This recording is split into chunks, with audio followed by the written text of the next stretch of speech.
당뇨를 해결하고 싶은 분들이 먹으면 좋은 것에 대해 다시 한번 설명해 주시면 좋을 것 같습니다. 내가 당뇨 전 단계다라고 하면은 이제 많은 분들이 나는 전 단계라고 생각을 합니다. 하지만 우리가 그 전 단계에서 아무것도 하지 않으면은 그거는 당연히 당뇨로 갈 수밖에 없습니다. 그래서 당뇨 전 단계 환자들도 면밀히 얘기하면은 당뇨의 환자로 봐야 됩니다. 그렇다면은 내가 당뇨의 전 단계라고 하면은 안심해서는 안 돼요. 내가 벌써 심각한 상황이 왔구나. 그렇기 때문에 빨리 해결을 해야겠구나라고 생각을 하셔야 됩니다. 이때 당뇨 전 단계는 가장 중요한 것이 바로 간에서 당을 적절히 저장하지 못할 때 일어나는 것을 당뇨의 전 단계라고 얘기를 합니다. 당뇨의 전 단계는 췌장에서 어느 정도의 인슐린은 아직까지 만들어지고 있습니다. 그리고 어떠한 환자들에 보면은 오히려 인슐린을 더욱더 많이 만들어지고 있다는 것을 볼 수가 있는데, 그게 왜냐면은 인슐린은 호르몬이에요. 호르몬이 하는 일은 해라 하지 말라라는 명령을 내리는 겁니다.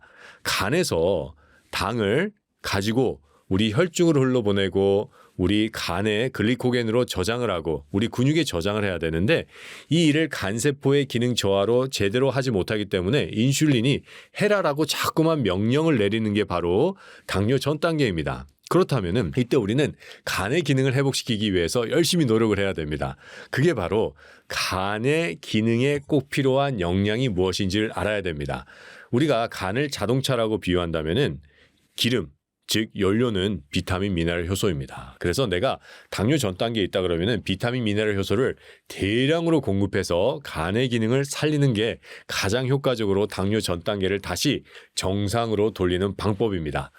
그럴 때 우리가 비타민 미네랄 효소가 많은 음식이 뭔지를 알아야 되는데, 그것은 당연히 채소와 과일입니다. 그리고 이 비타민 미네랄 효소는 40도와 42도 이상에서 파괴가 이루어진다는 문헌이 너무 많습니다. 그렇기 때문에 꼭 생채소와 생과일로 섭취해 줘야 됩니다. 그런데 우리가 이거를 많이 먹어야 돼요. 왜냐하면 질병에 걸렸을 때는 그 질병을 해결할 만한 양이 필요합니다. 내가 어떠한 당뇨의 전 단계가 있는데 채소가 좋아? 채소를 한 요 정도 내가 몇 끼 먹을게 그러면은 별 효과를 보지 못합니다. 극심한 결핍에서는 그 결핍을 해결할 수 있는 충분한 대량의 양이 들어가야 되는데, 이 대량의 양을 우리가 다 씹어 먹는 게 없어. 그렇게 하기에는 너무 힘이 듭니다. 대량의 양이라면 적어도 이 정도 먹어야겠죠, 하루에. 그렇다면은 이거를 가장 효과적으로 섭취할 수 있는 방법을 알아야 됩니다. 우리가 효과적으로 섭취할 수 있는 방법은 첫 번째, 이 채소와 과일에 있는 영양을 최대한 파괴되지 않고 빼낼 수 있는 방법이 무엇인지, 그리고 그게 얼마나 잘 흡수될 수 있는 방법인지, 또 이렇게 두 가지 영양이 충분하고 흡수가 잘 되는 방법으로 먹었을 때 인체에서 잘 활용이 될 수 있다는 것을 꼭 생각해 봐야 됩니다. 그렇기 때문에 당뇨 전 단계 환자들이 채소와 과일을 섭취할 때 가장 좋은 방법은 즙을 내서 먹는 방법입니다. 바로 생채소즙, 생과일 주스입니다. 그렇기 때문에 채소와 과일을 항상 우리가 이 주스의 형태로 먹어준다면은 좋은 효과를 볼 수가 있습니다. 그런데 이거는 우리가 올바른 방법으로 먹는 것이 가장 중요합니다. 왜냐하면은 간의 기능이 떨어졌다는 것은 소화 기능의 저하를 의미합니다. 소화 기능이 저하가 되면은 음식이 썩기 때문에 안에서 방기를 만들어냅니다. 그래서 내가 방기가 나온다는 것은 내 간의 기능이 떨어졌다는 겁니다. 근데 당뇨 전 단계 환자들을 살펴보면은 거의 다 방기가 많이 나옵니다. 간 기능이 떨어졌어요. 그러면은 이때 우리가 내 소화 능력에 부담이 되지 않는 방법으로 먹는 게 정말 중요합니다. 그래서 자기의 소화 상태와 내 간의 상태, 그리고 전반적인 신체의 상태에 맞춰서 먹기 위해서는 꼭 상담이 필요하고 잘 짜여진 프로그램을 통해서 먹어야 됩니다. 상담을 하고 저희 센터에 와서 잘 짜여진 프로그램으로 하는 당뇨 전 단계나 또 당뇨의 환자들이 많습니다. 이 환자들은 처음에는 어느 정도 당이 잘 조절이 않기 때문에 과일즙을 먹으면은 당이 약간 올라가는 것을 보게 돼요. 하지만 우리는 지금 하려는 게 당을 조절하려고 하는 게 아닙니다. 간의 기능을 회복시키고 췌장의 기능을 회복시켜서 원상태로 만들려는 거기 때문에 비타민 미네랄 효소가 꼭 필요합니다. 그래서 이 환자들을 계속해서 살펴보면은 처음에는 약간의 당이 올라가는 것을 볼 수는 있지만은 다시 정상화되고 나중에는 5.4, 5.5 이렇게 정상적인 당화혈 색소를 회복하는 것을 볼 수가 있습니다. 그래서 꼭 상담을 통하거나 아니면 저희 센터에 오셔서 해결하시기를 저는 강력히 추천드립니다. 방구가 소화가 잘 되면 나온다고 생각하는 분도 많은데, 오히려 이게 그럼 작거나 방구 냄새가 독하거나 하면 몸에 안 좋은 신호라고 받아들여야 될까요? 네, 이제 많은 사람들이 방귀가 나오면은 난 소화는 잘 돼라고 생각을 하십니다. 그래서 제가 상담할 때 환자분들에게 소화는 좀 어떠세요? 그러면 환자분들이 난 소화는 잘 돼요. 방귀도 잘 끼고 이렇게 얘기를 하십니다. 하지만 그게 아닙니다. 방귀가 나온다는 것은 내 장에서 음식이 썩고 있다는 것을 얘기하는 겁니다. 음식이 썩을 때 만들어지는 것이 메탄가스 또 이제 이 방귀인데 이 방귀가 나온다는 것은 그냥 방귀가 나와서 배출이 되는 게 아니라 음식이 썩으면서 발생하는 독소가 같이 만들어진다는 거고 이 독소는 활성산소를 얘기하는 겁니다. 우리가 간은 소화에 화학적 소화를 담당하고 있습니다. 예를 들어서 위산이 나오거나 아니면 췌장이나 담낭에서 소화 효소들이 나올 때 꼭 필요한 것이 뭐냐면은 간에서 생산해내는 효소가 필요합니다. 간에서 생산해내는 효소가 있어야지 위에서 위산을 만들 수가 있고 췌장에서 소화 효소를 만들 수 있으며 담낭에서도 소화 효소를 만들 수가 있습니다. 근데 간의 기능이 떨어져서 효소를 못 만들어내면은 위산이나 췌장의 소화 효소나 담즙이 나올 수가 없고 그 화학적인 소화 효소들이 없기 때문에 소화에는 지대한 영향을 끼칠 수밖에 없습니다. 그래서 간이 안 좋으면은 효소가 만들어질 수가 없고 효소가 만들어질 수 없으면은 음식이 소화가 안 되므로 썩고 있고 그 썩을 때 만들어지는 것이 바로 방귀입니다. 그래서 방귀가 나온다는 것은 소화가 안 된다는 것을 의미합니다. 그런데 이제 많은 분들이 이제 생각하는 게 그러면은 왜 외과에서는 수술하고 나면은 방귀를 기다리나요? 방귀가 나온 게 좋은 게 아닌가요? 라고 생각을 하시는데 그거는 우리가 이제 수술을 하면은 상당히 침습적인 거기 때문에 장이 놀라서 일하기를 멈춥니다. 장의 기능이 완전히 스탑을 해버려요. 그리고 또 신장의 기능 또한 스탑을 합니다. 그래서 우리 외과 의사들이 기다리는 것은 바로 방귀와 소변입니다.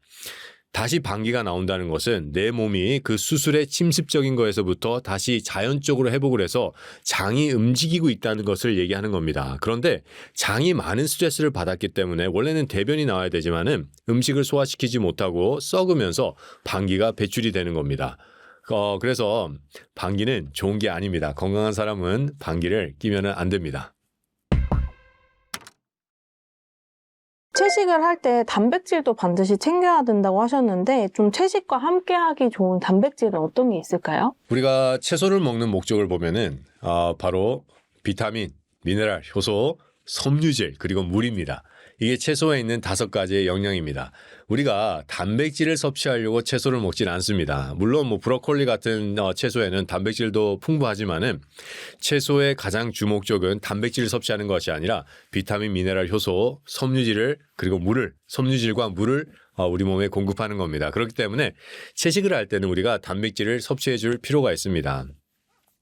이 단백질은 우리 인체에서 아주 중요한 역할을 합니다. 각종 세포에 체단백을 이룹니다. 세포의 단백을 이룹니다. 그렇기 때문에 우리 세포를 만들고 세포가 다시 건강한 모양을 유지하는 데도 필요하고 또 우리 근육도 단백질이 필요하죠. 이제 근육의 생성은 단백질과 스테로이드 호르몬이 만나서 만들어지는 게 또 근육입니다. 근육이 있어야지 기초대사량도 올라가고 기초대사량이 올라가야지 신진대사도 증가하듯이 이 단백질은 아주 중요한 역할을 하는데 이 채소를 먹을 때, 즉 우리가 채식을 할 때 먹을 수 있는 단백질은 식물성 단백질입니다. 이 식물성 단백질 중에서 가장 좋은 것은 바로 콩입니다. 이 콩에는 아주 많은 단백질이 들어가 있습니다.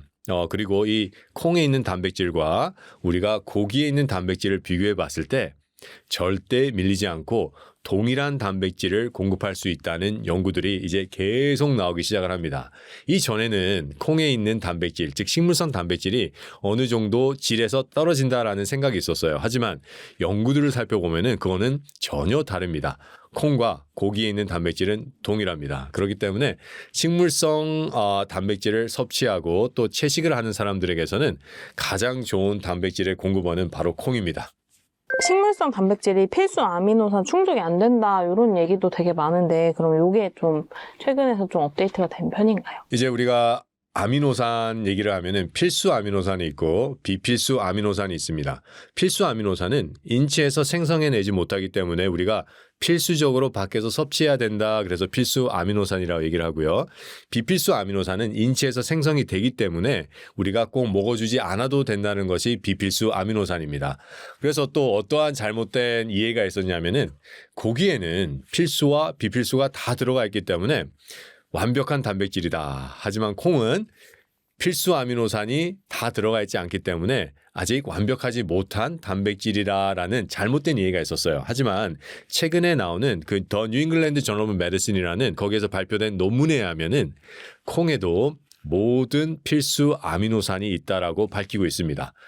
맞아요. 그렇기 때문에 하버드 보건대학에서 나온 이 발표한 것도 보면은 콩은 고기에 있는 모든 영양이 다 들어가 있다. 하지만 콩에는 더 좋은 항산화 물질, 항염 물질 이런 것들도 풍부하고 반면에 고기에는 암을 일으키는 발암 물질, 또 염증을 일으키는 여러 가지 물질들이 있다라고 보고하고 있습니다. 그 외에도 이 고기를 보면은 최근에 이 영국에서 나온 연구인데 47만 5천 명을 대상으로 한 연구입니다.